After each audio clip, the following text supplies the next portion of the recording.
There are few things in human experience more personal, more veiled in silence, than the orgasm, and the period one is sought after, glorified, even weaponized. The other is dismissed, hidden, and often treated as shameful. But what if this isn't just about biology? What if these two events, one explosive, the other cyclical, aren't opposites at all, but mirrors of the same psychological truth? A truth so primal, so ancient, that we've been conditioned to look away from the male.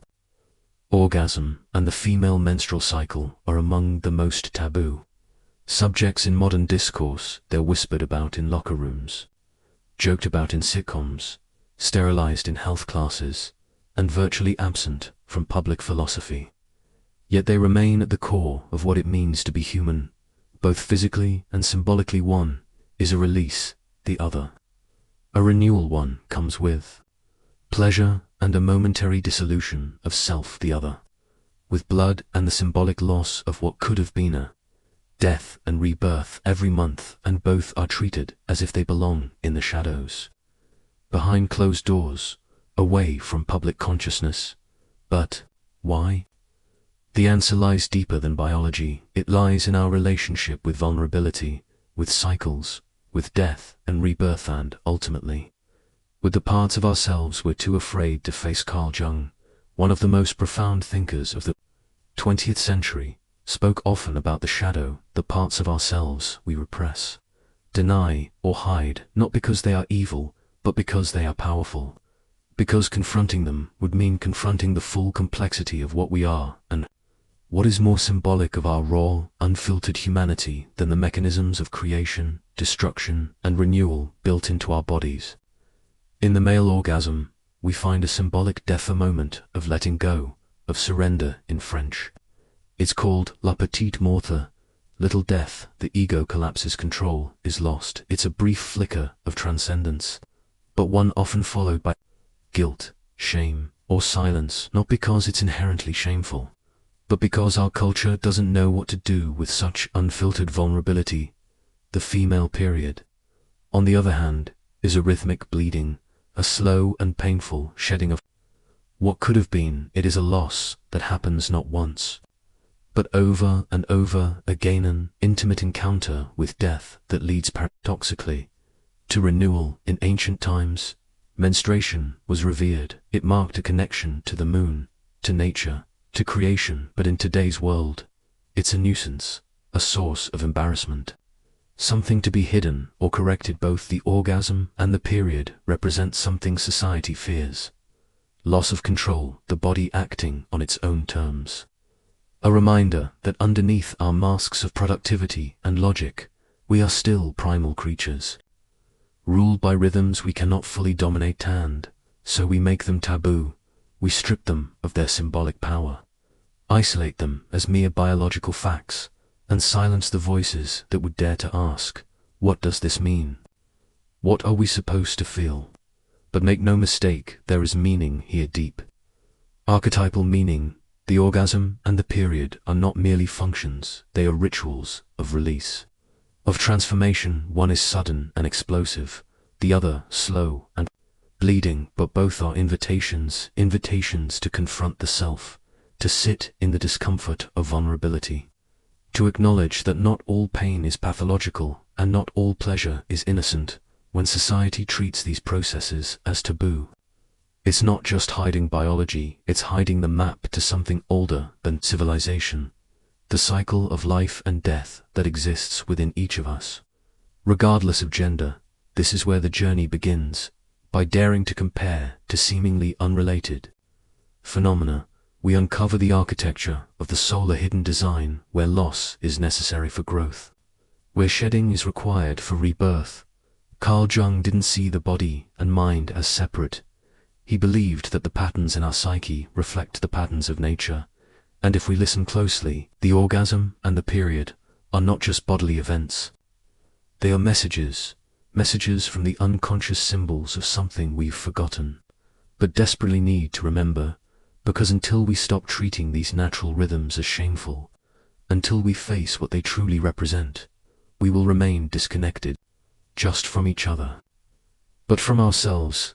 This isn't about biology anymore, it's about mythology, and the story we tell ourselves about what it means to be human. To understand how the male orgasm and the female period mirror one another, we must first descend into the machinery of the human body. Biology, often dismissed as mere mechanics, is in fact the most ancient language of meaning. It speaks in blood, in fluids, in cycles, and within these cycles lies a coded message, our symbolic play, acted out endlessly through every body. The male orgasm, biologically, is a quick release, a culmination of sexual tension, a dispersal of seed. From a scientific perspective, it's about reproduction, but beneath that surface lies something more. The orgasm is a rupture, a break in consciousness for a brief moment. The world fades, thoughts dissolve, the body trembles, time seems to collapse. In contrast, the female period is not a sudden event. It's a slow, cyclical undoing. Each month, the uterus prepares for the possibility of life. When life doesn't arrive, the body mourns, it sheds its lining, bleeds, and begins again. It is not a singular moment, but a ritual of letting go. One is external, the other internal. One is explosive, the other reflective, yet both serve the same purpose. They mark the end of a cycle. They symbolize a release of what is no longer needed, whether it's seed or blood. The message is the same: it's time to move. On the hormonal backdrop of these processes reveals an even deeper symmetry. The male orgasm is followed by a drop in dopamine and a rise in prolactin, leading to a refractory period. Emotional distance, mental quiet. The female period is also accompanied by hormonal changes, a fall in estrogen and progesterone that often brings mood swings, fatigue, or heightened emotion. Both bodies, male and female, pass through emotional valleys after the act of release. But what does modern society teach us to do with this? Men are taught to chase the orgasm relentlessly, as if it's a symbol of conquest, but they're rarely encouraged to sit with what comes after the emptiness, the vulnerability, the need for meaning. Women are taught to hide their periods, sanitize them, power through them like they don't exist. The pain, the fatigue, the emotions, they're all treated as inconveniences rather than signals from the body. We live in a culture that fears slowness, cyclicality, and emotional depth, a culture that demands linear progress, constant productivity, and emotional control. The orgasm and the period challenge that control.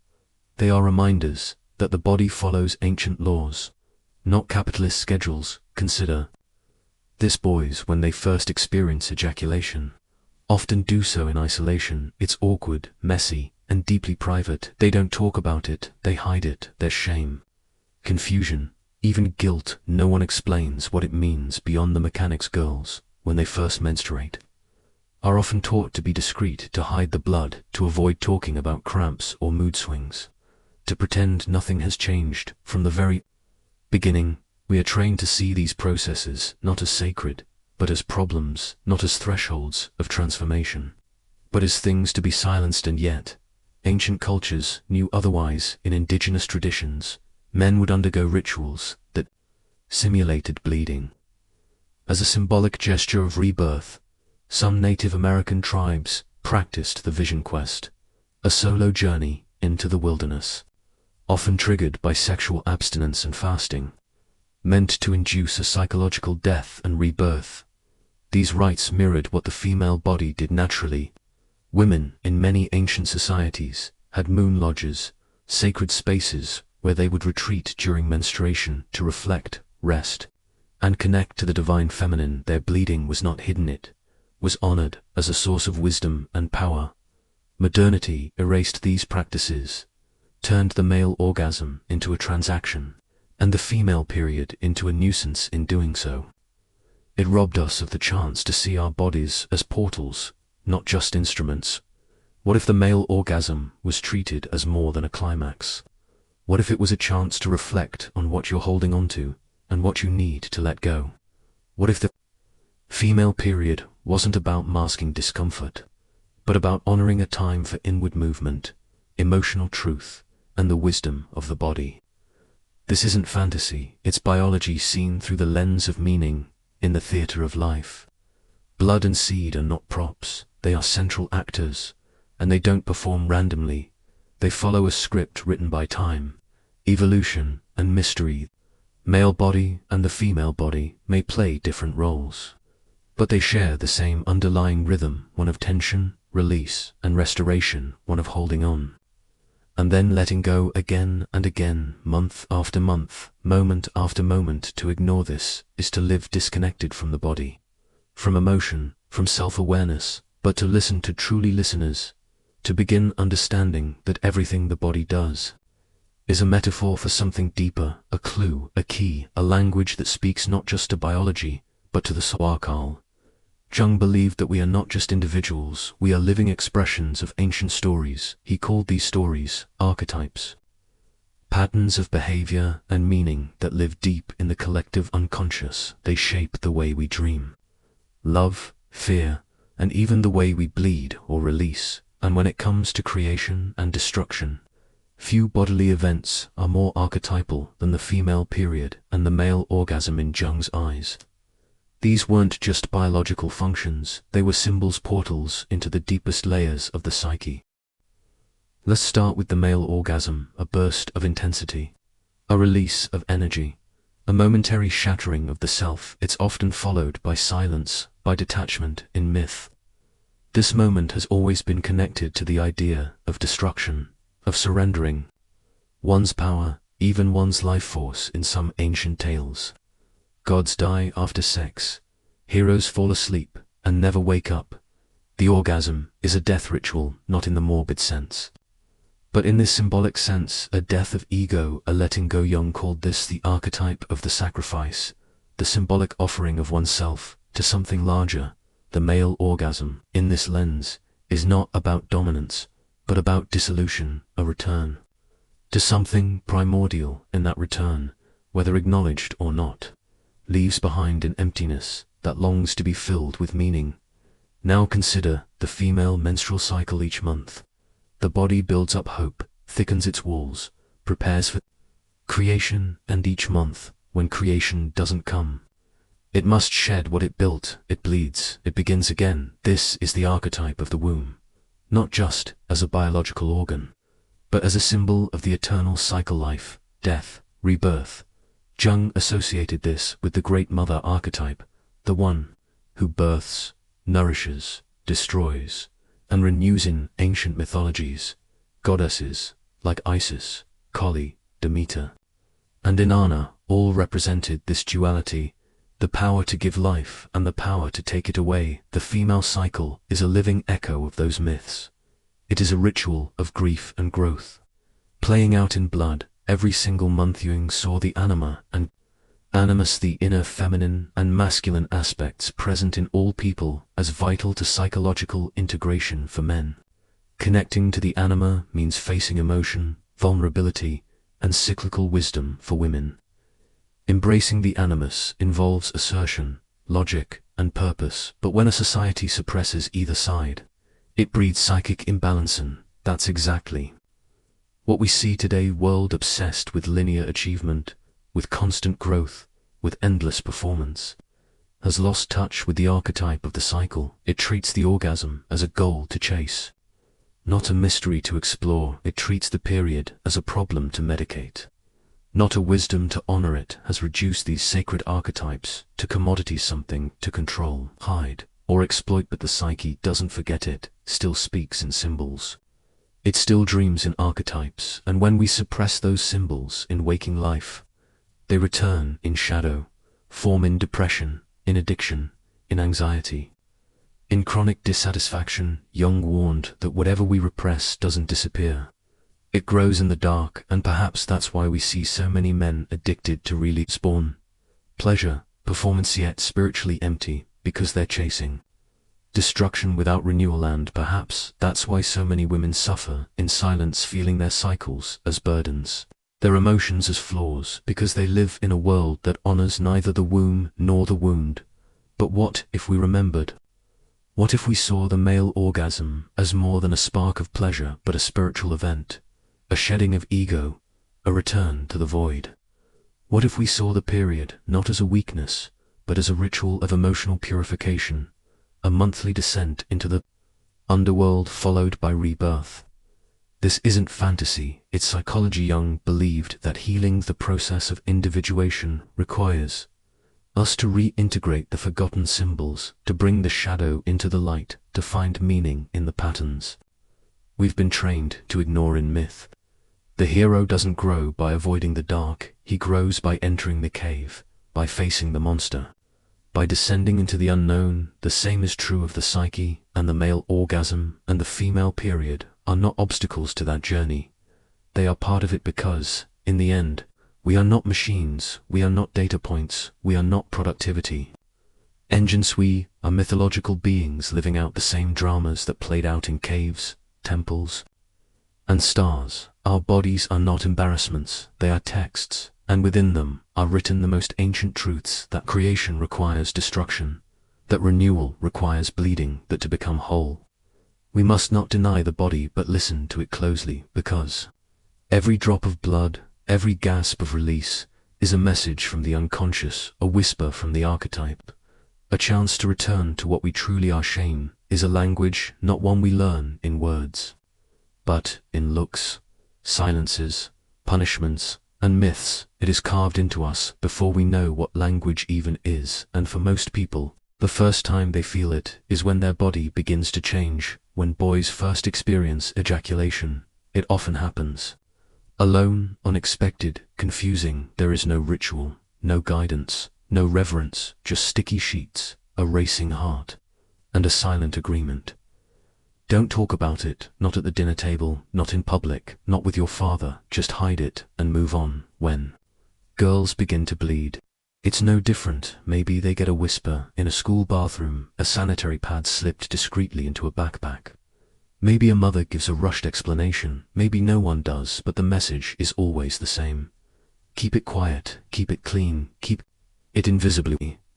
Why are the most human experiences treated like crimes? Because they reveal something society is built to suppress: power that cannot be controlled. The male orgasm and the female period are reminders that we are animals, that we are emotional, that we are messy, that we are more than logic and performance and appearances, and that terrifies the systems designed to control. Shame has always been a tool of control. Religion, governments, and corporations have long understood that if you make someone ashamed of themselves, you don't need chains to imprison them, they'll do it for you. In many traditional religious systems, ejaculation outside of procreation is a sin. Masturbation is a moral failing. Sexual thoughts must be confessed, punished, erased, not because they're evil, but because they are powerful. Because when a man learns to honor his release as a ritual, not a reaction, he becomes harder to manipulate. He stops chasing hollow pleasure and starts searching for truth. The same goes for the female cycle. Menstruation has been called unclean, impure, cursed. Women have been banished from temples, from kitchens, from entire social spaces simply because they bleed, not because blood is bad, but because it is sacred. It is a reminder that women possess a power that doesn't need permission, a power that renews itself, cyclically, without any external kind of autonomy. It's dangerous. It threatens the foundation of a society that thrives on dependency, on insecurity, on performance, a society that sells you solutions to problems you never had, until they told you to feel ashamed. Carl Jung argued that shame is the guardian of the shadow, the psychological gatekeeper that prevents us from looking at the parts of ourselves we've disowned. Not because those parts are evil, but because we've been taught to fear their intensity. And this is where shame becomes internalized. We don't just fear judgment from others, we judge ourselves, we criticize our desires, our emotions, our bodies. We see natural processes as flaws to be fixed. Boys become men who chase orgasms, not out of joy, but out of addiction, desperately trying to feel something real in a world that has turned everything into noise. Girls become women who endure their cycles in silence, working, smiling, performing, while their bodies scream for rest, reflection, and release. Them both suffer not because of biology, but because of manipulated meaning. The advertising industry profits off this. Hygiene products for periods, Pills to suppress cycles, apps to track and control them, supplements to boost male performance, endless warnings about low testosterone, and fear-based marketing about losing your manhood.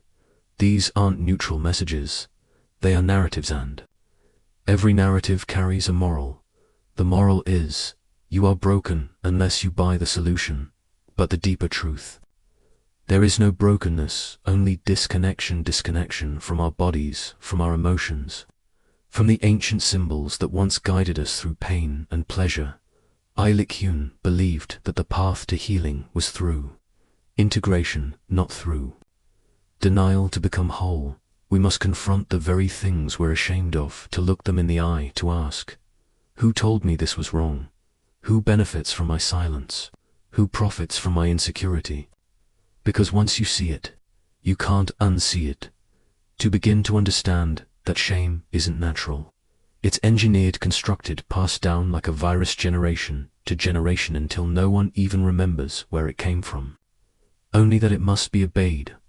But something happens when you break that chain, when a man reclaims his sexual energy, not as a tool for ego or escape, but as a sacred release. He begins to shift, he stops numbing, he starts feeling, he remembers what it's like to create, to connect, to be present when a woman embraces her cycle, not as a monthly inconvenience, but as a profound reminder of life's rhythm.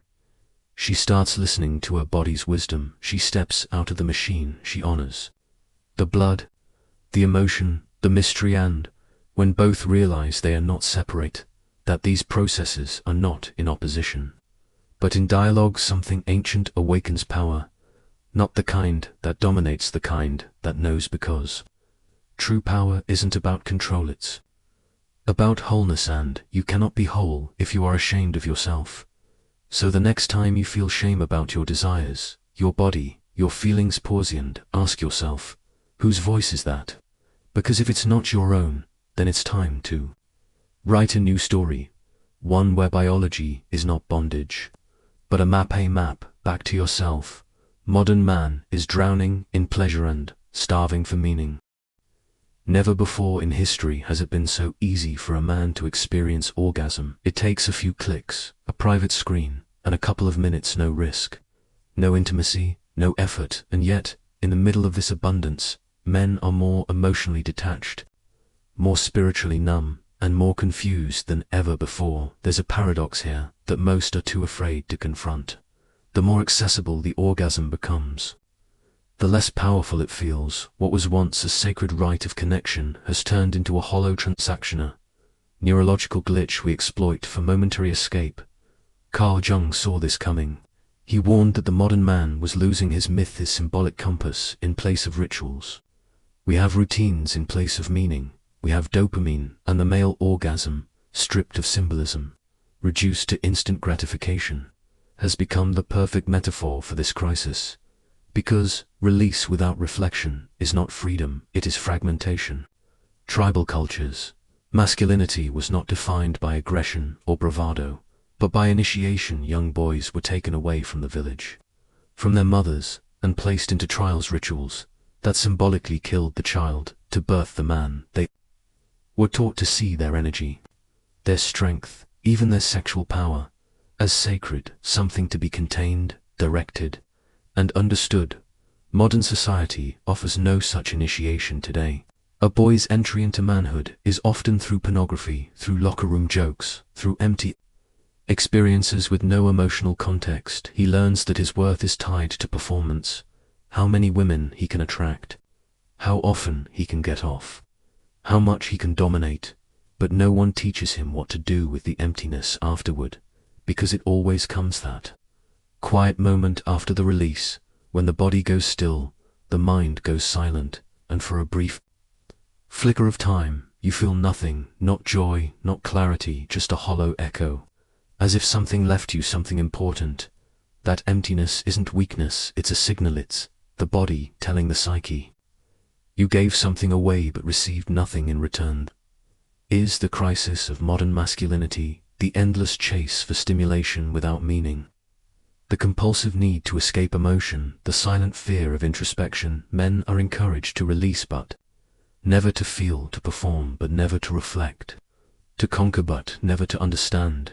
Damned, so they live fragmented, disconnected from their own bodies, from their own hearts, from the symbolic depth of the experiences they chase. Jung called this spiritual dissociation, a condition where the ego floats above the unconscious, terrified of sinking into its own depths. In this state, even pleasure becomes dangerous because it's not integrated, it doesn't lead anywhere, it just circles back into itself, like a snake eating its tail. But what if the orgasm wasn't the end? What if it was the beginning? In Tantra, ancient spiritual system that understood the body as a gateway to the divine, the male orgasm was never rushed, it was extended, drawn out, sometimes even delayed for hours or days, not for performance, not to impress, but to cultivate awareness, to build energy, to enter a state of transcendence. The orgasm, in this view, wasn't a discharge, it was an ascension, a transformation. And this isn't just mysticism. Modern science confirms that how we orgasm affects our neurochemistry, our emotional state, even our sense of self. Quick, compulsive orgasms, driven by pornography and escapism, flood the brain with dopamine, then drop it into a crash. The more this cycle repeats, the less the brain can feel genuine connection, the more desensitized it becomes, not just to sex, but to life itself. Men report feeling more anxious, more irritable, more isolated, not in spite of their frequent orgasms, but because of them. There is a reason monks, shamans, and mystics in every tradition practiced some form of celibacy or retention. It wasn't repression, it was respect. They understood that energy, once released, can never be retrieved. It must be released with intention, or it becomes a leak in the soul. But this isn't about abstinence, it's about awareness. Imagine if boys were taught that their first orgasm wasn't a secret to hide, but a signal to begin a journey, that their desire wasn't dirty but divine, that their release wasn't the gold but a message. Imagine if men were encouraged to sit in that post-orgasmic silence, not to run from it, but to listen to it, to ask, what did I just give? What did I just feel? What part of me am I trying to escape? This is the forgotten wisdom of the masculine, the sacredness of restraint, of direction, of purpose, not to suppress the orgasm, but to reclaim its power. Because when a man stops wasting his energy on hollow release, something miraculous happens. He becomes creative, he becomes focused, he becomes emotionally available, his presence deepens, his eyes soften, his decisions become clearer. He no longer chases women to fill a void because the void no longer controls him. He no longer seeks validation through pleasure because he's found power in meaning. This is what Jung meant by individuation.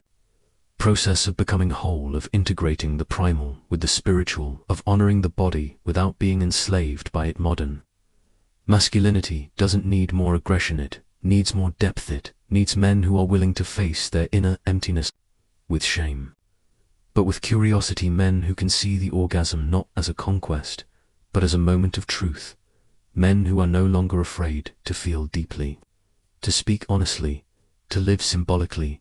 The crisis of release is not just sexual, it's spiritual, and the cure is not in suppression, nor in indulgences, in awarenesses, in meaning, in the willingness to sit with your own silence and finally ask yourself, what am I running from every time I release?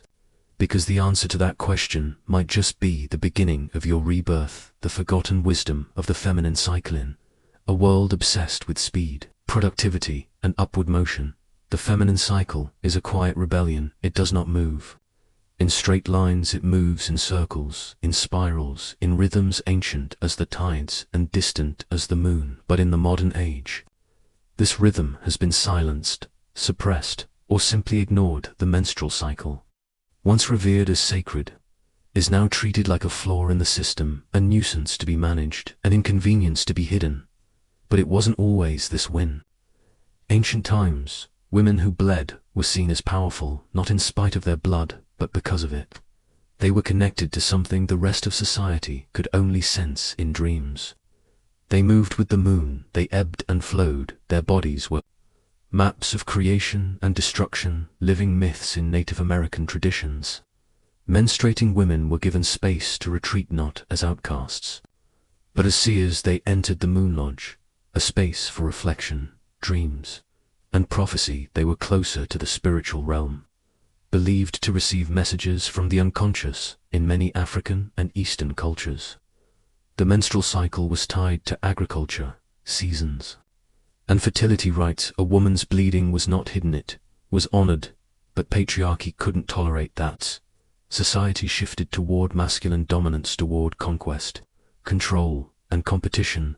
The wisdom of the feminine became a threat. Linear time replaced cyclical time, the sun replaced the moon, order replaced chaos, and the bleeding woman became impure, dangerous. Power was recast as weakness, and her cycle became something to fear. Carl Jung believed that the feminine, both in women and in men, represents the unknown, the mystery, the dark cave of the unconscious. It is intuition, emotion, creation, and destruction. It is not meant to be controlled, it is meant to be danced with, but modern culture does not dance, it dictates, and so women are expected to perform like machines. Even as their bodies move through profound internal transformations, they are told to take pills that flatten their hormones, suppress their symptoms, and regulate their unpredictable nature, to act as if nothing is happening, to keep going, keep working, keep smiling. But something is lost in this performance, something vital. The feminine cycle is not just a biological process, it is a psychological portal, mirror of the human condition itself. Each month, a woman prepares to create life. When life does not come, her body grieves, it lets go, it bleeds, it rests, and then it begins again. This is not a weakness, this is the original ritual: creation, loss, surrender, renewal. These are not just physical stages, they are archetypal truths. Jung would argue that this cycle reflects the deepest patterns in the human psyche, the cycle of transformation, of letting go of the old self to make space for the new. But what happens when that cycle is denied? When grief is suppressed, when rest is shamed, when emotions are labeled irrational? You get a world of exhausted women, women who are spiritually malnourished, women who live in bodies they've been taught to ignore, women who perform strength while silently bleeding, and not just women, men, to suffer from the loss of the feminine, because without her, there is no balance. Without the feminine, there is no mystery, no emotional intelligence, no surrender, only endless striving, endless burnout, endless emptiness. We have built a society that praises constant motion, that fears stillness, that exiles vulnerability, but the menstrual cycle refuses to obey, slows things down. It demands inwardness, honesty, feeling down. So we medicate it, hide it, apologize for it, but the wisdom is still there, waiting to be remembered. Every phase of the cycle carries psychological significance: the follicular phase, the rising energy, the emergence of clarity, the ovulatory phase, peak, expression, connection, radiance, the luteal phase, inattention, truth rising to the surface, and then the bleeding, the descent into the underworld, the letting go, the purification. These are not random shifts, they are emotional truths playing out in real time. Imagine if women were taught to honor these phases, to schedule their lives around their inner seasons, to allow space for rest, for rage, for insight. Imagine if companies respected menstrual leave, if girls learned that bleeding wasn't a burden but a rite of passage.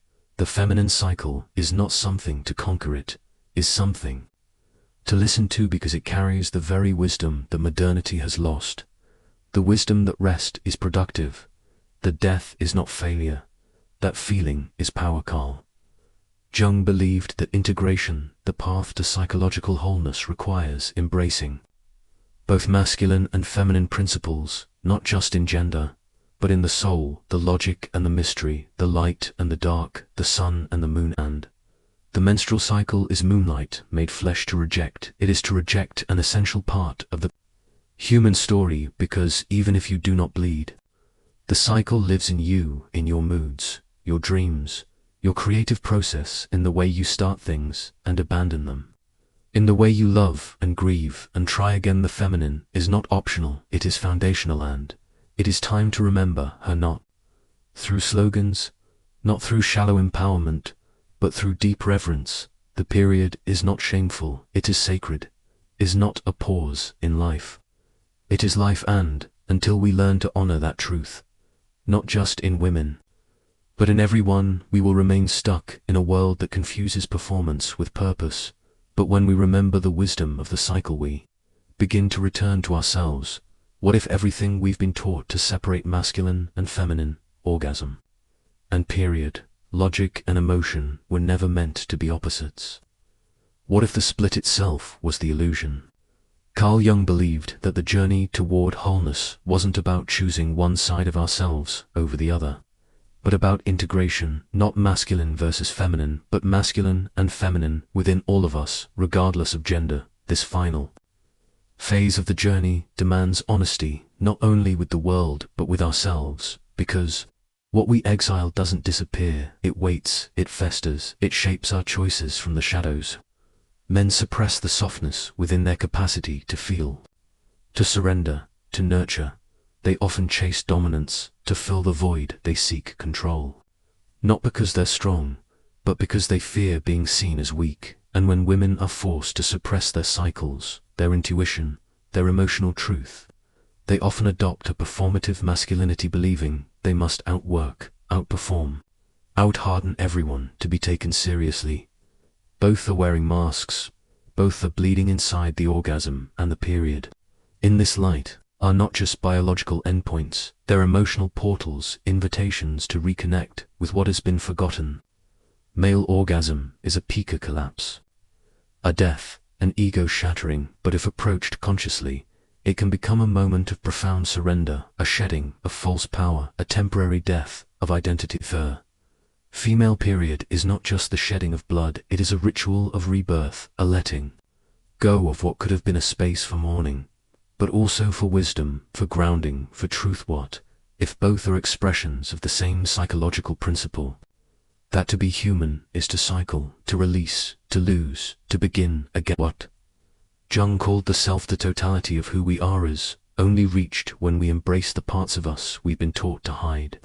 The sexual, the emotional, the tender, the wild, the irrational. Integration is uncomfortable because it asks you to feel what you've numbed, to see what you've avoided, to admit that the system you were born into might be built on suppression, not liberation. And yet, there is no freedom without truth. Imagine a world where men were taught not to fear surrender, but to explore it, where orgasm was not seen as a conquest, but a communion, where the release was not just physical, but emotional, sacred.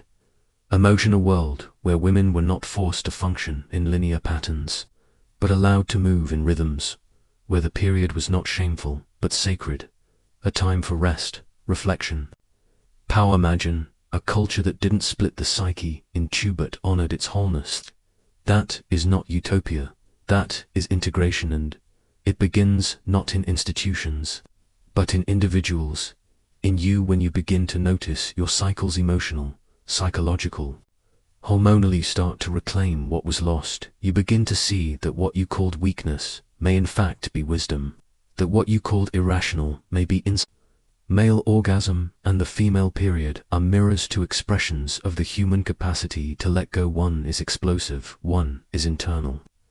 But both are reminders that we are not machines, we are not meant to endlessly perform, we are meant to feel, to fall, to bleed, to rebuild. Integration isn't about balance, it's about truth, it's about noticing where you've become lopsided, overdeveloped in one area and underdeveloped in another. It's about inviting the forgotten parts back into the room, not to dominate, but to dialogue. In the end, the goal is not perfection, it's wholeness.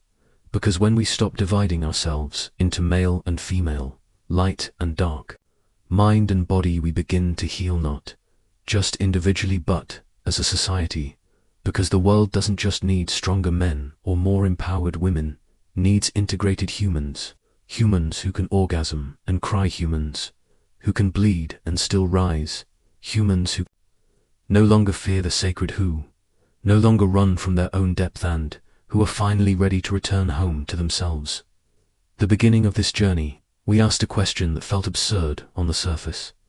How could the male orgasm be the same as the female period? And now, perhaps, you feel the answer not just in your mind, but in your body, in your memory. They are the same, not because they share biology, but because they echo the same archetype, the truth of release, death, and transformation that sits at the heart of the human experience. Carl Jung taught us that we are not just individuals. We are stories, living myths, walking contradictions, trying to become whole, and the symbols we overlook, the ones we hide in. Taboo, often the most sacred of all, the orgasm and the period, are not mistakes of evolution or topics for shame. They are mirrors, ancient codes, reminders that life was never meant to be linear, efficient, or clean. It was meant to be cyclical, messy, vulnerable, alive, in a world obsessed with productivity and performance. Where the sacred is traded for the marketable, we've forgotten how to bleed with meaning, how to release with reverence, how to listen to what the body is trying to say. But maybe now, you remember, maybe now, you see not everything that is hidden is ugly sometimes. The most beautiful truths live in the dark, waiting for someone brave enough to look and someone wise enough to feel.